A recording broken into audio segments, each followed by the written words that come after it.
All right, all right, all right. Good evening, good evening, good evening, everyone. Today is September 11th, 2024. A lot of people have a lot of different thoughts and feelings about this particular day, especially if you're here in the US or you could be in another part of the world and you may have had some impact or been impacted by that. So, always want to make sure that I acknowledge those individuals. A while back, I was in New York, so I did, in fact, tour the 9/11 Museum or the site as well too. It was a very interesting experience to say the least. So, to those impacted, the families, loved ones, I salute you, and you have my blessings and thoughts and regards as it relate to that. But this has also been a crazy week as well too. We've lost a couple of legends. Frankie Beverly from the group Frankie Beverly and Maze, just a great musical talent, someone who's been doing it for years. So yeah, salute and thoughts, prayers, blessings, and strength and comfort to your family, friends, and loved ones. And then another one, legend James Earl Jones. I mean, it's funny. I saw some different memes where they said now we all feel like Simba because James Earl Jones was also not only a talented actor on screen, but he was also a great voiceover as well too. He voiced Darth Vader from the Star Wars series, as well as Simba from the Lion King also. So, and then how can you forget him as King Joffrey Joffrey? And he played a lot of other roles. So yeah, salute, rest in peace to you as well. James Earl Jones, definitely appreciate you and all the work that you do.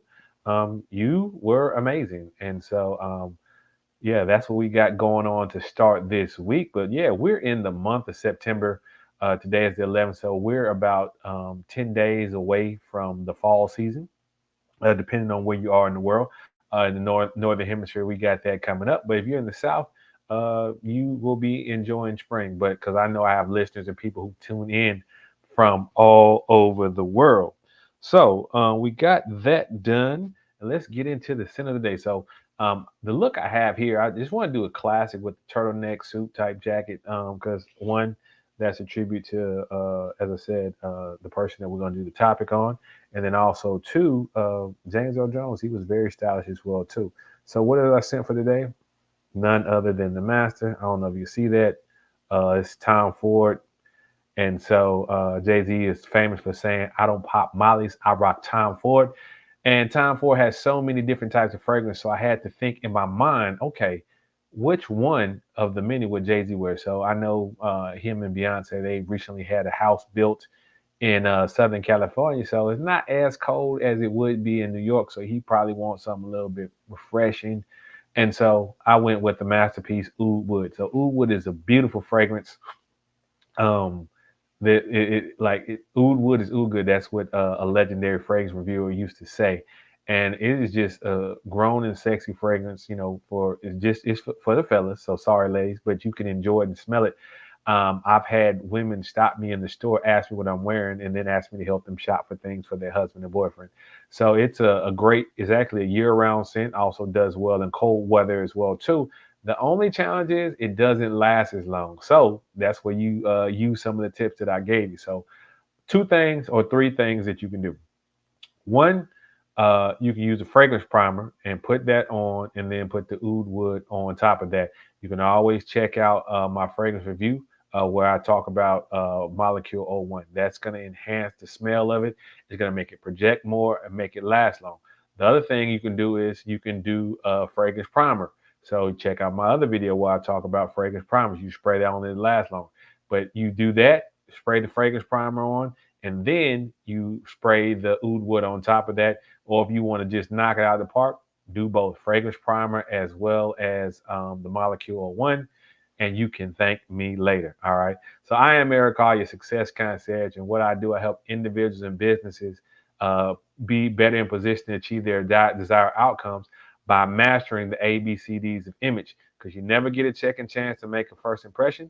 So I want to make sure that you put your best foot forward and get yourself in position to achieve your desired outcomes so you don't miss that opportunity and your customers, partners, and opportunities go to someone or somewhere else. So that's what I do. And then we're going to get right into the topic. So I really like this particular story, this evolution, because I kind of watched it and witnessed it real time of the individual that we're doing the case study on. Because, you know, as you grow and go over time, you may have to make changes to your image. Because, again, image is important. When you're meeting someone or within the first 7 seconds, they're already making judgments about you. They're looking at, okay, this is a man, woman, this one's a threat, not threat. They're smiling, they're friendly, they look professional, they look unprofessional, all these type of things. And believe it or not, image definitely matters in those situations. And you could be costing yourself or your business opportunities by not managing this properly. Are you setting yourself up for success? Or are you setting yourself up for failure? Then, additionally, as you want to get quote unquote a different outcome, you may need to make adjustments to your image. That could be appearance, right? Or it could be appearance, behavior, and communication, as well as digital footprint. All those things will come into play as it relates to image. So, okay, we're going to go ahead. I'm going to jump into this case study right here. Let me see what's going on in the chat here before we get started. Okay, shout out to Miss Denise Mobley. Welcome. Hello, everyone. Make sure y'all come in and hit the like button as well, too. So let me go ahead and pull this up here and double check my stuff here. Make sure it's changing like I need it to change. Let's see here. Let's go to present. Share screen. Here we go. Let's go. Entire screen here. Bam. All right. Well, okay. Let me click it. There we go. And then we'll go here. Here. Let me check my phone. Make sure everything is going well. Let's make sure it changes when I change.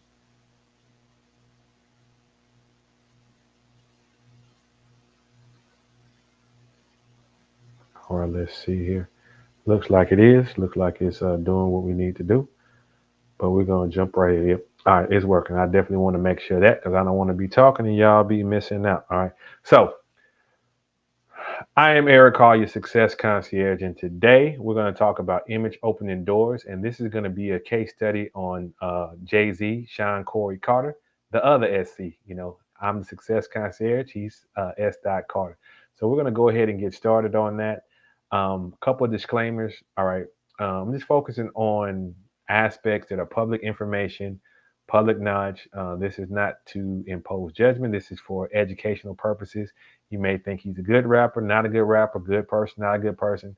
That's not here what we're here to discuss today. We're here to discuss how image opened doors, and we're going to be doing a case study on Jay-Z. So let's get started. All right. So early years, as I said, his name was Sean Corey Carter, born December 4th, as you know by the song, in New York. That's him as a little boy. Y'all know how I do. If there is pictures of someone as a baby, as a young person, you know I'm going to find them. All right. So this is him as a young man. Also, too, in the background here, that's the Marcy Projects, where he was raised in Bed-Stuy, Brooklyn. And he's the son of Gloria Carter and Adams Reeves, and he was the youngest child. And it's interesting, his mom mentioned on song that he didn't give her any pain when he was born. And then he has other older siblings, which you see down here in the picture. All right, so early years, I mean, he would, and this is the other thing I like. I like seeing the evolution, excuse me, some of the challenging things that went through. At the age of 12, he was probably on some of the wrong side of things, and he actually felt bad that he shot his brother for stealing his jewelry. He started off at school in Brooklyn and then went to Trent Central in New Jersey. But he dropped out after his sophomore year and he got involved in illicit activities, as you can see, moving, as they say, controlled substances. And during this time, he was, shot 3 times during this period. And he even had former friends who were sentenced to prison for possession of weapons as well as controlled substances. So he got the name Jay-Z. It's a play on the word Jazzy because that's what they called him. And also to homage to his mentor, Jaz-O. All right. And some of his music style. So I mean, he was influenced by his parents, like listening to various records and different things. Some of his big influences, as you see, Marvin Gaye on the screen, as well as Donny Hathaway. And Jay Z was quoted saying, "I grew up around music, listening to all type of people. I'm into music that has soul to it, whether it be rap, R&B, pop music, whatever. As long as I can feel the soul through the wax, that's what I'll listen to." All right. And so he had a unique flow. Federo Starr said he's the master flow. He can rhyme slow, he can rhyme fast. Um, and then he didn't write. And it's interesting the exercise he did when he was, learning how to create music without writing. When he was young, he had a music book where he wrote his rhymes in, and it got stolen. And so he, wanted to be able to do that. And so what he would do is he left his book at home, and then he would go out, do what he needed to do, and then he would, maybe recite or remember a line or two and go back and write that in his book. He was saying it then became an exercise to see how much you can do. And then eventually he was able to not do that himself. And one of the stories his mom told, like when he was young, she bought him a boom box, and that was her way to bond with him because he was the youngest, and he would use that to make music in the house, in the kitchen, and whatnot. All right. So early in his career, it's interesting when you see like people who are, you see kind of the finished product, but then you see like it's good to see the journey. And so in the late 80s and 90s, he had a couple of tracks. The original is Hawaiian Sophie. Um, that's probably what you remember some of his old things. And he actually had early rap battles with LL Cool J in the early 90s. All right. But he got started. He was sometimes called Big Daddy Kane's hype man, as you see him up there. And when Big Daddy Kane would go and perform and he would have outfit changes, he would let Jay-Z and Positive K freestyle while he changed outfits. And so he was on the song Show and Prove. And that's kind of where he started to broaden his audience base on Big Daddy Kane's Daddy's Home. And he also connected, as you see here, with Ja Rule and DMX around 95. They were doing songs and tracks as well, too. So they developed that type of connection, relationship, and growth within the industry. So his first rap single, In My Lifetime, he had that and a music video for that, and I Can't Get With That. So some of y'all know you're going to be going on various platforms to go and look some of these old songs up as well. All right. So let's talk about how he got started. So I like these various album covers right here. So the first one, Reasonable Doubt. So Jay-Z would sell burn CDs out of his car because at the time no record label would sign him. So along with Dame Dash and Kareem Biggs Burke, they formed Rockefeller Records as an independent label, and he released his debut album Reasonable Doubt with he had a guest spot from the Notorious B.I.G. And that led to them getting the deal with Def Jam. And so right after they signed with Def Jam in '97, he released In My Lifetime, which earned a platinum status. All right, he did Hard Knock Life, and he reconnected with Ja Rule, Emil, Jazzo, and DMX. That album went 5 times platinum, as well as won a Grammy. And then there's a lot of crossover as well too. This like in the late '90s, and more so than you had a lot of hip hop and R&B crossovers. And so he did a song with Heartbreaker with Mariah Carey, and then he had the album Life and Times of S. Carter, which featured the hit Big Pimpin'. And then you had Rock La Familia, which also sold 2 million copies as well. And that's when new producers like the Neptunes, if you're familiar with Pharrell, that's his group, Just Blaze. And this guy you may have heard of, Kanye West, was also an up and coming producer who helped with that album. Then we moved to 2000 and 2001. That's when he had the beef with Nas and Prodigy from Mobb Deep. So the beef kind of started with going back and forth on that track regarding there was the East Coast West Coast thing. So Death Row Records had made some comments about Prodigy, such and so forth, those individuals, and there's a lot of carryover for that. And then you see Summer Jam, and that's interesting. Him with Michael Jackson as well too. But that's when he did Takeover, which was a diss track. And then Nas responded with Ether, right? But they went back and forth for a little bit, but they eventually resolved whatever beef that they had in 2005. And then came the Blueprint, 5 mics, 2 times platinum, that featured the song H to the Izzo, the song Cry, Girls, Girls, Girls. And actually, it was selected by Library of Congress for preservation in the National Recording Registry for being culturally, historically, and aesthetically significant. And then he had a collaboration with R. Kelly, Best of Both Worlds. That was an interesting tour because it started off, and I guess they, kind of had some challenges, and R. Kelly was no longer on the tour, so it kind of was short lived. But I actually got to see um, that before everything fell apart. And then, of course, in 2002, had the Blueprint 2, Gift and the Curse, and it was a double album that sold 3 million copies as well. All right. Then he retired, or so he says, right? So he came out with the Black Album, and Jay-Z was going to retire from doing studio albums. So the Black Album was scheduled to be his last studio album. Sold 3 million copies, had the song 99 Problems, Dirt Off Your Shoulders, and Change Clothes. And he had a major concert at Madison Square Garden. He talked about he sold the garden out in the day, and he had many guests. But one of the things I wanted to highlight as well too, he brought in the mothers of Christopher Wallace, as well as Tupac Shakur's ass, Valletta Wallace and Afeni Shakur, and presented them with checks. Brought them on stage as well too, because both of their sons were murdered, and via violence, and kind of that wanted to bring everything together with that. And so they did the Fade to Black documentary, which you can check out. And then he did a collaboration with Linkin Park, which is almost like a rock band. I really enjoyed this album, Collision Course.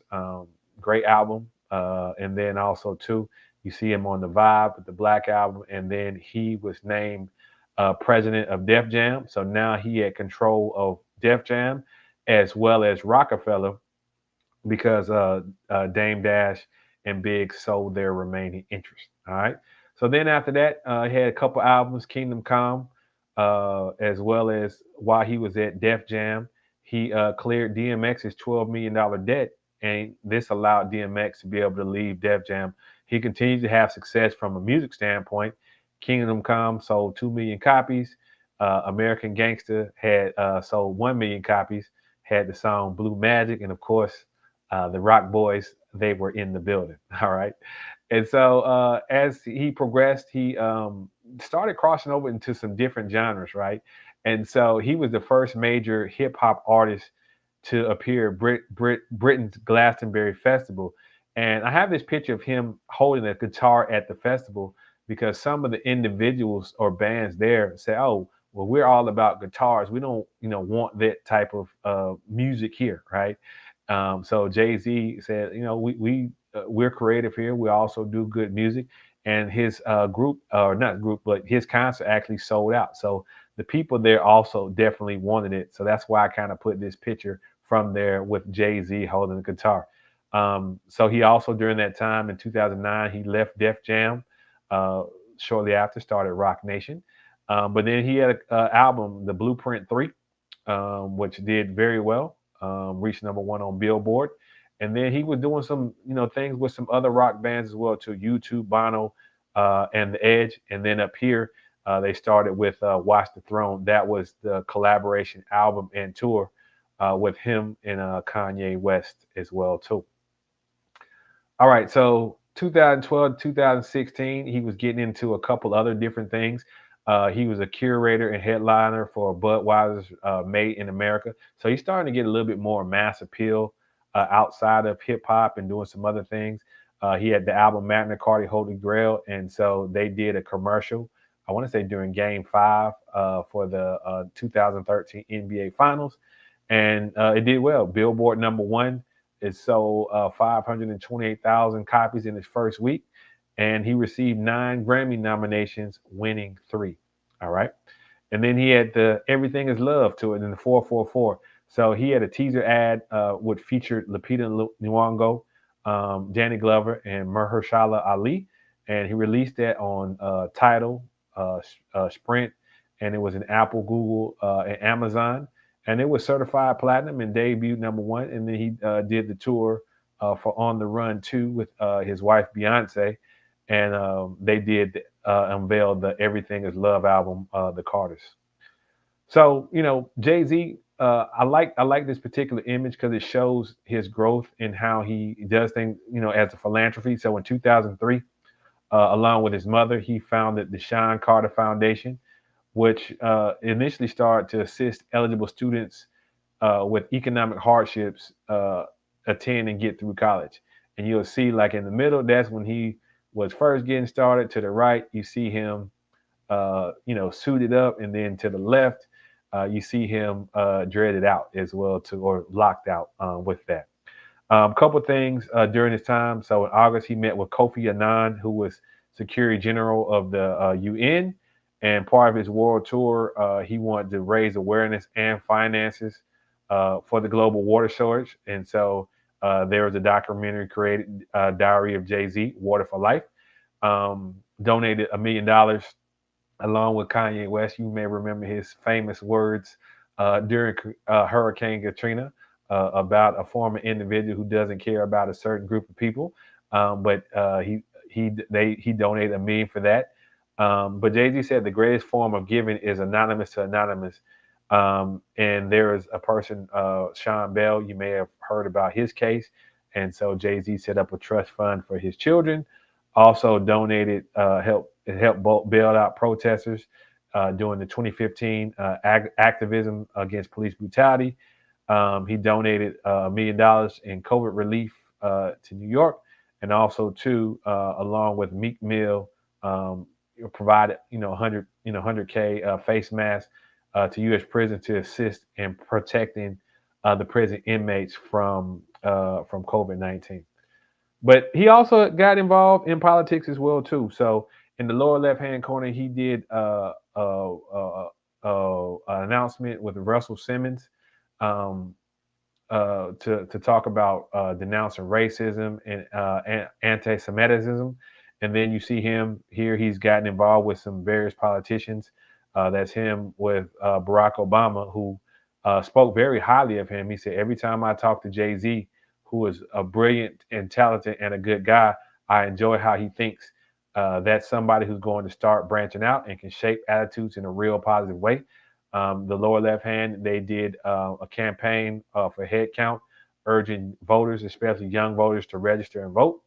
Um, Agree or disagree, like he endorsed President Obama's support of same-sex marriage and participated in the re-election campaign.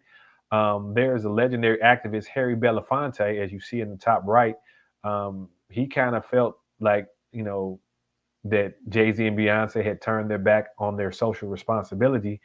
But they reconciled, and he didn't necessarily agree with them.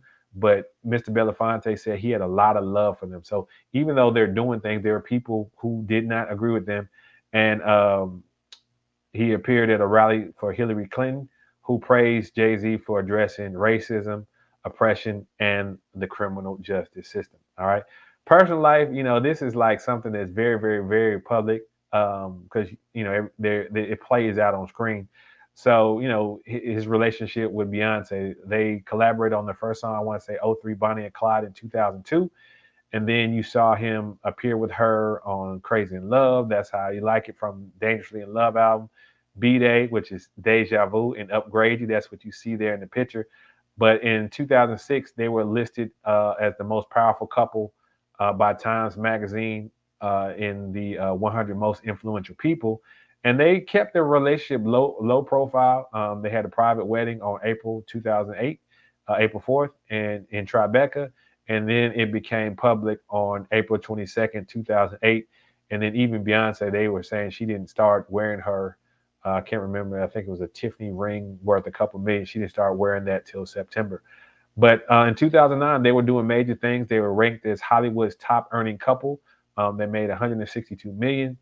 And then at the 2011 VMA Awards, Beyonce revealed she was pregnant with their first child, because they had different struggles with her having miscarriages and other challenges with getting pregnant. So Blue Ivy Carter was born on January 7th. And Jay Z released the song "Glory," dedicated to Blue Ivy's, this pregnancy struggle they did with that. And then in 2017, Matthew Knowles had confirmed that Beyonce had given birth to twins. Rumi was the daughter, and the son was Sir. All right, but Jay Z is a businessman. He like you hear in his track on Diamonds Are Forever remix. He said, "I'm not a businessman. I'm a businessman." So he always wanted to establish himself as an entrepreneur and businessman, and he has interest in a lot of different things like clothing lines, beverages, real estate, sports teams, and record labels. And he always wanted to do something where it was an extension of him, and he was something he was proud of. He said, "My brands are a extension of me. They're close to me. It's not like I'm running GM, where there's no emotional attachment. So he likes to get involved and support businesses that he enjoys and that he is passionate about. So let's talk about some of the first ones. Rockaware, all right? And so this is interesting because we're talking about his evolution and his change. But Rockaware was a urban hip hop type clothing wear. It was featured. It was for men, women, and children. And so they started that, and Jay Z took over in 2006 after he had a falling out with Damon Dash. I don't think that's resolved, but in 2007, Jay Z sold the rights to Rockaware to Iconics brand for 204 million dollars. And to this day, he still retains his stake in the company and continues to oversee marketing, licensing, and product development. Then who can forget the S. Carter's? He was the first rapper in Reebok's history to have a footwear deal, and so he signed a 3-year deal in 2003. He appeared in advertising in the S. Carter, and at that time, 50 Cent was also doing his thing with the G Unit footwear as well too. And so they did a commercial cameo together, and then that deal inspired in 2006, but there was no renewal on that. And then alcoholic beverages. This is interesting because he always talks about the gold bottles of the Ace of Spades. So that's the Armand de Brinaut. And so initially he started off as just being an endorser or a paid spokesperson for them, but he eventually bought 100% ownership of that. And then even to this day, he serves as co-brand director for Budweiser Select and collaborates with the company and provides direction on marketing programs, creative ad development, ads, as well as high profile events. And then Title, all right, technology. He had some technology companies as well too. So he in 2015 he paid 56 completed a 56 million acquisition as of Aspiro, which was the parent company of Title, through his Project Panther Bitco. And the main idea of the service was to bring revenue streams back to music artists. It did not do as well as it could have, and this is an issue with Hero's Journey because it focused a lot on the artist, but not necessarily the end customers as well too. So that was one of the challenges where it did not do as well as previously anticipated. And then he worked. He had a significant investment in the Jet Smarter app, which is the app that helps people book private planes, as you see down there in the lower right hand corner. And of course, music industry. He from 2005 to 2007, he was president of Jeff Jams, and he assisted the R&B careers of Rihanna and Neo. And also, too, he did not renew his contract in 2007 after he released American Gangster. And shortly after that, with Live Nation, he launched Rock Nation, as you see up there. And then in 2011, he outbid Universal and Jive Music to acquire the independent record label Black Stars Music. All right. And then sporting, you heard a lot about him in the sporting world. So from 2003 to 2013, Jay Z was part owner of the Nets, formerly in New Jersey. Then he helped orchestrate that move to Brooklyn. You'll see him in the draft area for the Lotto, and he paid $1 million, but the Brooklyn Nets their value dropped, and it went to 350,000. In 2005, he acquired a 2 to 7% stake in Aqueduct Entertainment Group, which operates 4,500 slot machine racino, like a racing casino, at the Aqueduct Racetrack. As I said, he was influential in helping the Nets move to Brooklyn, and then he wanted to start Rock Nation Sports as a sports agency, but he sold his share in the Nets to singer, actor, rapper, entertainer Will Pan. And then in September 2013, he sold his stake in the Barclays Center for 1.5 million, which you have probably heard him recently doing. In 2019, he signed a deal with the NFL. He does a lot of their activist awareness as well as their Super Bowl halftime productions. And he actually got that role from his relationship with Robert Kraft, who is the owner of the New England Patriots. All right, media. He has his lifestyle magazine, Life and Times, and that magazine targets upwardly mobile young males with sports, music-related posts, and he ties it all in with some information about fashion and design. He did launch the Magna Carta Samsung app, and then he had a 2-year deal with Weinstein and Company, and one of the docuseries he helped produce was the Khalif Browder story, as you see right here, to address racial profiling and police brutality. Some of the other things in the lower right hand corner, you see the 4040 Club. He had locations in New York, Atlantic City, Chicago, and Las Vegas. I think quite a few of them have closed. Like I know the New York location is beautiful. I've been there, but that one is temporarily closed. They're supposed to be reopening at a new location um, in New York. The Vegas one, that one closed as well too. But they do have one in Atlanta Hartsfield Airport. They want to expand to a number of airports. That's one I know is in for sure. And then you see in the lower left hand corner, Carol's Daughter, which is a cosmetics line, beauty products for hair, skin, and hands. Jay Z is an investor along with some other celebrities as well too. Uh, Jay Z has always seen smoking cigars, so he worked with Cohiba to have his own line of cigars. And then, uh, like Caesars, there's an announcement that his group is going to operate a casino in Times Square. So that's going to be interesting how that affects that area. That's just a huge area with lights, traffic, and individuals as well too. Um, let's talk about awards. I couldn't fit them all on here, but just awards. He's got 3 American Music Awards, 24 Grammys, 6 Billboard Music Awards, 25 BET Hip Hop Awards, 16 MTV Awards, Sports Emmy, as well as 2 Primetime Emmys. So you see him holding his Grammy. You see him holding his MTV Awards as well as his Emmy. So in 2021, along with LL Cool J, he was inducted in the Rock and Roll Hall of Fame. The primetime Emmy came from production of the Super Bowl halftime in 2022, and then he became the first hip hop billionaire in 2019, and he has a net worth of 2.5 billion. He's got a number of films as well too. You see State's Property. That's one of his first films there. Apologize that it rendered really, really small so you can't read it. But he also helped, he served as executive producer on Great Gatsby and the movie Book of Clarence. So he's doing a lot of more behind the scenes on the film industry as well too.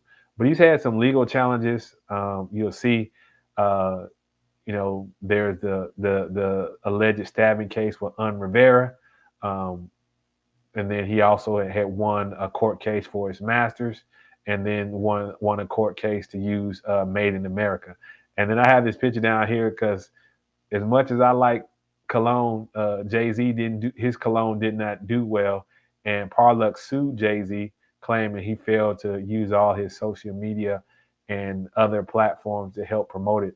I think they thought they were going to get like 15 or 16 million. They ended up getting 4, so they sued him, and it is alleged that he still has not received all his royalties from that. I don't know if he ever will. But then in 2023, Rivera, who was allegedly stabbed by Jay Z, said he was not the guy that stabbed him that night. There's a lot of back and forth of what happened, what really didn't happen. I'll leave it to the other experts to talk about that and adjudicate that.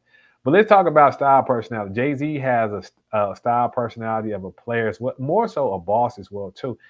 The reason being is even in this picture right here, and he's in the urban type sports style personality look wise, but the way he's carrying himself with the jewelry and whatnot, that is considered boss or a player. Same with him in the Brooklyn jersey, um, him in the glass, him on stage, and then him now as well too.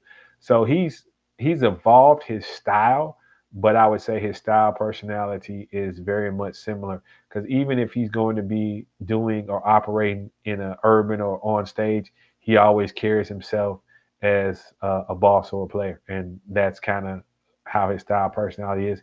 But he's evolved it over time to be able to get into different spaces. As I said, he has relationships with the NFL. That started off with his friendship with Robert Kraft. He's been, for the most part, clean cut till recently. He started growing his hair out, and I'm not sure if that's because he's not making music. I remember when he grew his hair out before in the past, he said he would cut it like when his album is done, when he makes the album. So that may be why he hasn't done it. And if he does make another album, he may or may not cut. I'm not sure. All right, but let's look at behavior, and I wanted to show the evolution of that as well too. So you see this top left hand picture here. That's him, the party lifestyle. That's him. If you've seen the Big Pimpin' video, that's that. So you know he was dancing, partying with ladies and whatnot.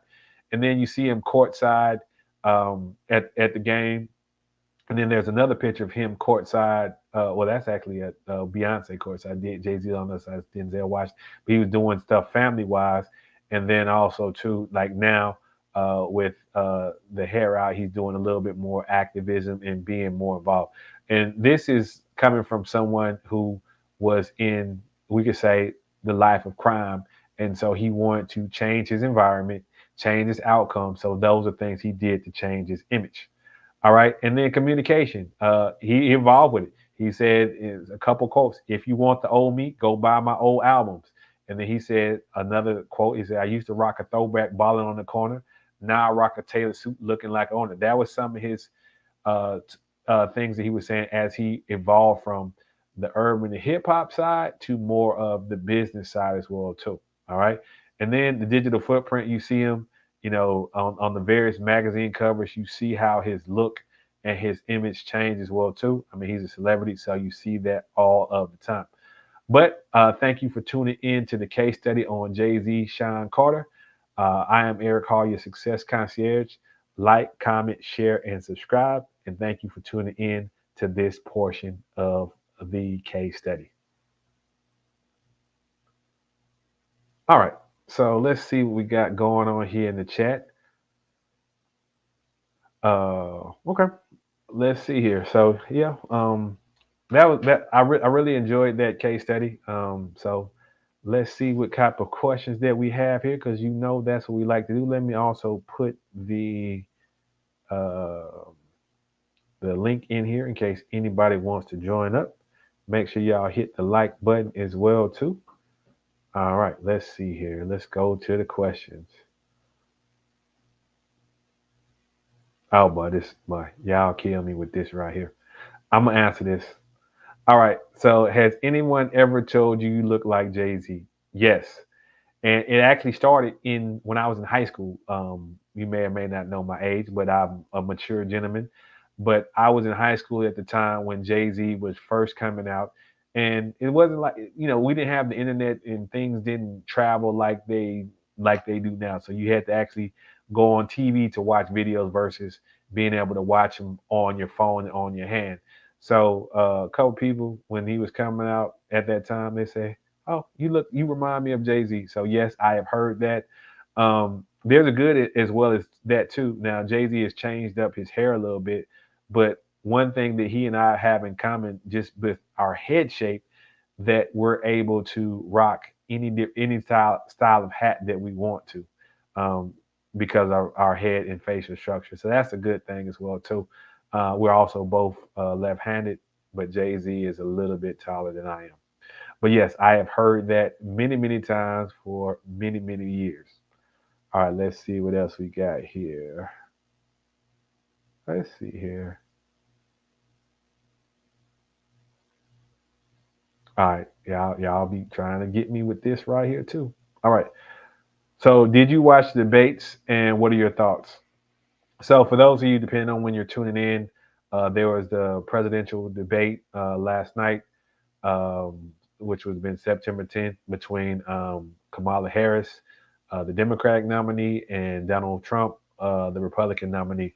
So, did I watch that? Yes, I did, and I find them very, very interesting because each person has a message that they're trying to convey, whether that's why what they're going to do, what they're going to execute, or why they're better than their opponent, or even taking shots and jabs at their opponent. So, did I watch it? Yes, I find both of them interesting because again, when it comes to something like this, it's about getting people inspired to go out and take action, whether that's take action to volunteer, take action to donate, and take action to actually go out and vote. So that's their job, that's their role. And so each one has a strategy, each one has an approach, and that's their aim. That's what they want to, that's the outcome that they want to do based on that. And so how well that works, so that's yet to be seen. But they both had some interesting approaches. They both did some things yesterday, and so yeah, I enjoy watching it because I enjoy watching the tactics, the serve and volley, the different ways where they're coached up to look the part, act the part, appearance, behavior, communication, all those type of things. I like seeing that live in real time. Just like, for example, someone who likes tennis or someone who likes um, food or wine, they can see the little intricacies and details of what goes into it. I watch for those type of things. So yeah, I did watch the debates and I found it entertaining. So yeah, I'll be trying to get me with that. But yeah, we got that. All right, let's see what else we got here. Let's see what we got going on here in the chat. Let's see here. Let's see what questions we have. I'm trying to see what we got over here.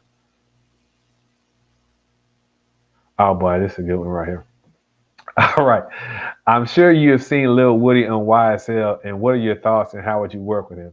Well, for those who don't know, there's a trial that's pretty televised in Atlanta, a RICO case with Young Thug and whatnot. And so there's a gentleman, Lil Woody, who's very entertaining. And so, how would I work with him? It depends. He is a prosecution witness who could be considered hostile, but he is either very, very intelligent or he is really off his rocker. But he's kind of thrown, not necessarily throwing the case, but if I'm defense, I'm, from what I see, I'm loving it because uh, he's throwing a monkey wrench into the prosecution's case, right? You can check out the lead attorney. You can check out AV to the Seven Power. They do a lot of legal analysis on these type of cases, but just from the outside looking in, it is very entertaining. Now, how would I work with him? I don't know. I haven't spoken with him. I haven't talked with him, so I don't know. And it would also depend: am I working for the defense or am I working for the prosecutor? Those are two different areas that I would look at. And so um, he's a strong personality. He's an interesting personality, and so that would be, again. It depends on what the outcome is that they want me to get from him, from what side, how I would engage him. But yeah, he's a very entertaining person. I did like that gray and white pinstripe suit. He had a gray suit with white pinstripes. I think that's a sharp one. He make me go out and get one of those. But yeah, that's my feedback on that. He's like an entertaining person. So yeah, I'll leave all that to the other individuals who do legal commentary to comment on that. But we'll see how that outcome turns out. All right, let's see what else that we have here. Okay, yeah, let's see here. Let's see what we got over here. Okay, this is a good question right here. You stated Tyler was not as successful because of the hero's journey. Can you explain? All right, so the question is based on Jay Z and his venture in Tidal. All right, which is supposed to be a platform that helps artists create a lot of different or more different revenue streams and keep and hold on to that. Right. So we talk about the hero's journey. Um, in that instance, the hero is them, and you're providing them guidance so they can get more money. All right, that's good. But when it comes to what they have, this is what we call a multi-sided or a two-sided marketplace. And what I mean by that is you have two individuals who have stake in the success of the product or service. Perfect example is Uber, right? The individuals who are calling and summoning the Uber, they have one side, so they have their challenges and opportunities and such and so forth. But then the other side is the drivers or the people providing the service. So they have their challenges, needs, opportunities as well too. So as it relates to title, yeah, you're doing this for the artist, but in order for revenue to be generated for those artists, then consumers of the music or the product or the videos, they're going to have to be one purchasing that. And so there was not as much focus as could have been on that to ensure that they were getting their needs and whatnot met. So that's why I said this wasn't as successful as it could have been for that. Now, if they continue to work, grow, and look at how to engage the consumers of the music and videos and whatnot, then you'll definitely have a winner there as well too. There's a lot of unique challenges as it relates to that, but yeah, we'll see how that goes. So that's why I said because of the hero's journey, because again, there was only one focus area when in order for it to be successful and sustainable, there needed at least to be a focus on the individuals who were actually buying the product as well as those who were um, providing the service as well too. So a couple tweaks in how they do that, how they approach that will make a difference with that. So let's see what we got here. Let's check out what's going on in the chat here. I know people. Let's see here. Let's see what we got here. All right, this is a good question right here. All right. Um, can I just buy a suit and mix and match them with jeans and other outfits? The answer is no. All right.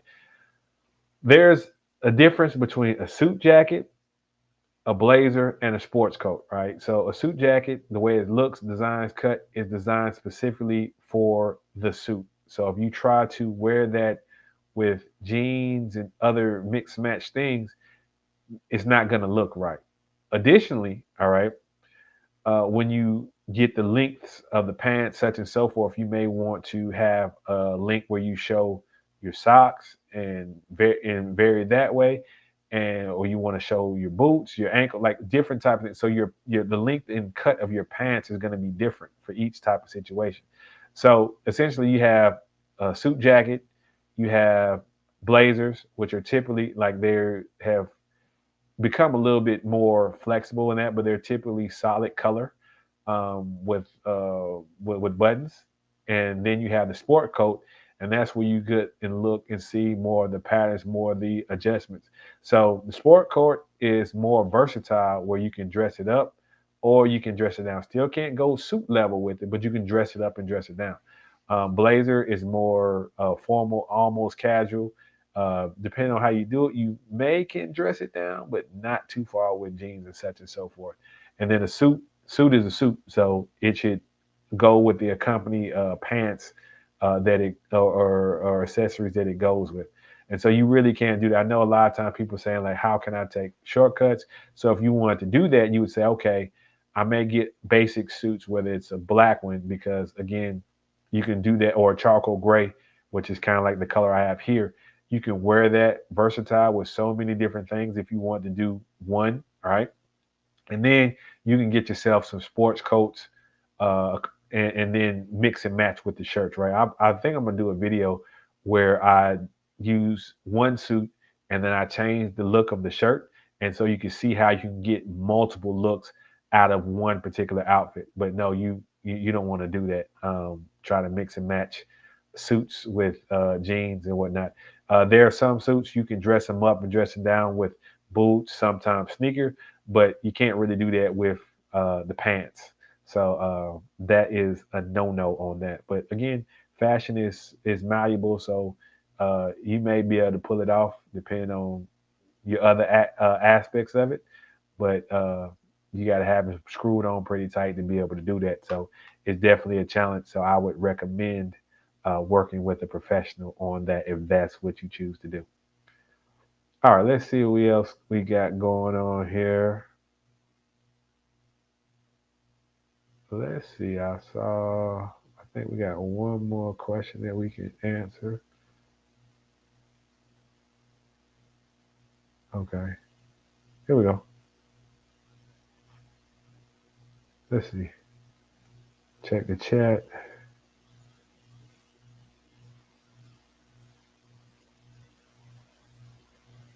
I think we covered everything. Let me just do a once over through here.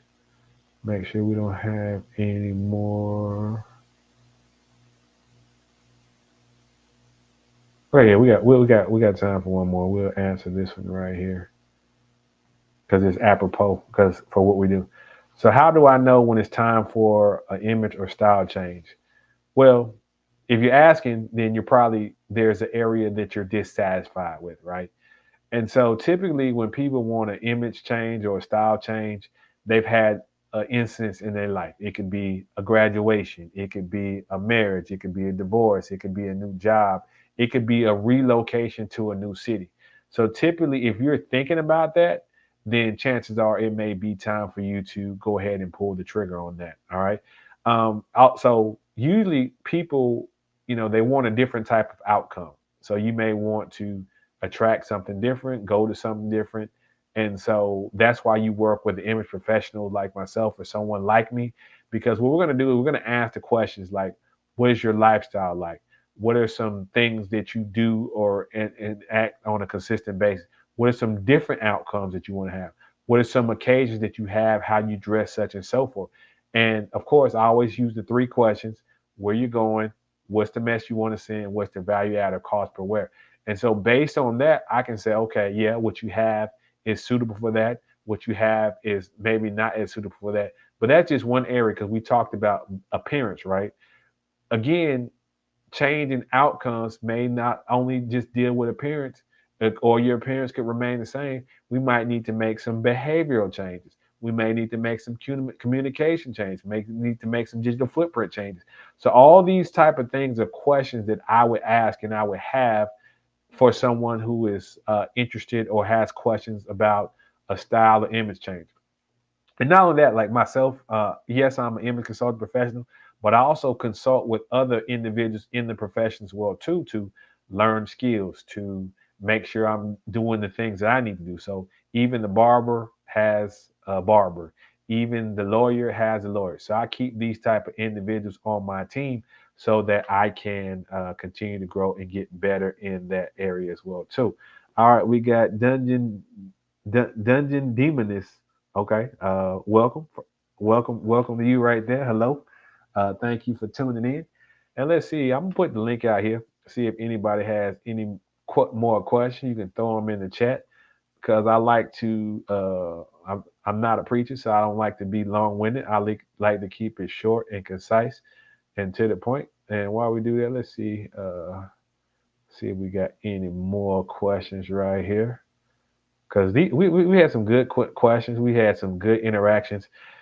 Um, I've been having some good times recently. So last week I attended the Black Manosphere meetup. Uh, Salute to Obsidian Media Network for putting on this event. Salute to Theo. Man, this dude is amazing when it comes to cybersecurity. Salute to Kosher Clinician and El Guapo. Like we had so many different individuals and speakers who were there at that time because iron sharpens iron. So I always like to be out and about, be around some individuals who are doing some amazing things because that's how we learn, that's how we grow. Had a great time, and then also too, when you're out and about, you put yourself in position for good things to happen. So just out and about doing what I do, ran into Dave Chappelle. So you never know when you're going to be in that situation where there's an opportunity to meet someone, talk to someone. So you always want to make sure that you're on point. Let's check the chat out. We may be good for that. Again, September 11th, 2024 here in the US, we always remember. So salute to those individuals who, you know, lost their life, whether accidentally, whether it was volunteering to go and help others, or in the subsequent, military conflicts to that. Salute to Frankie Beverly. Salute to the James Earl Jones, and salute to you. Thank y'all for tuning in. We are out. Peace.